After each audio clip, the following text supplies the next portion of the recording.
Hi everyone. You might remember me. I'm Stephanie Turner. I took a knee back in April to protest against a man competing against me in women's fencing. Nice to see you all. I started fencing at the University of Maryland as a competitive athletic outlet while I was at college. I loved it. I trained, traveled, sacrificed, and competed. Along the way, fencing taught me discipline, courage, and most importantly, self-advocacy. Fencing is a combat sport. It tests speed, power, reaction time, and endurance. These attributes are deeply affected by biological sex, and they are enormously important when two athletes compete on the piece. You can imagine my shock when I began witnessing men repeatedly winning women's world fencing titles while representing the United States and standing on women's national championship podiums draped in women's medals. This did not happen just once. It happened over and over again. When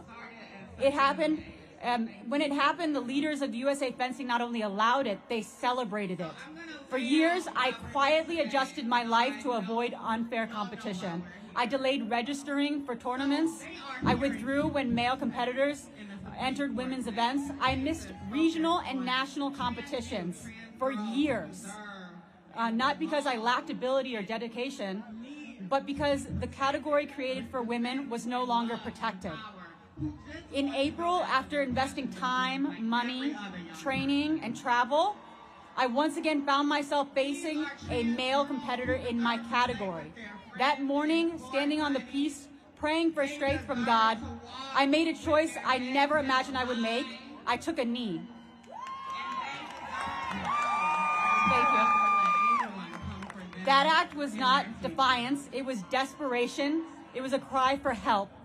Speaking out came at a cost. I lost friends. For a long time, standing up felt lonely and frightening, but history teaches us something important. Every meaningful change begins with a few people willing to stand up when it is uncomfortable, when it is costly, and when it feels like no one is listening. Only later, when the truth becomes undeniable, do others feel safe enough to join. Speaking up led to a congressional hearing, the adoption of a new women's eligibility policy, and leadership change at USA Fencing. The USOPC issued a directive to sport governing bodies to protect the women's category. Some sports are following it, others still defy it. The International Olympic Committee has announced and may soon release sex screening protocols to ensure that competitors in women's Olympic sport are female. I am hopeful they will follow through. Yes. I stand here today because of the women who came before me, the athletes who fought for Title IX and equal rights, the women who demanded opportunity and respect when none was freely given. Their courage built the foundation we stand on now, and our responsibility is to protect it. If this court chooses to protect women's sports, it will not erase the hardship endured by those who stood early and stood alone, but it will ensure the future generations of girls never have to take a knee just to be heard. Thank you all.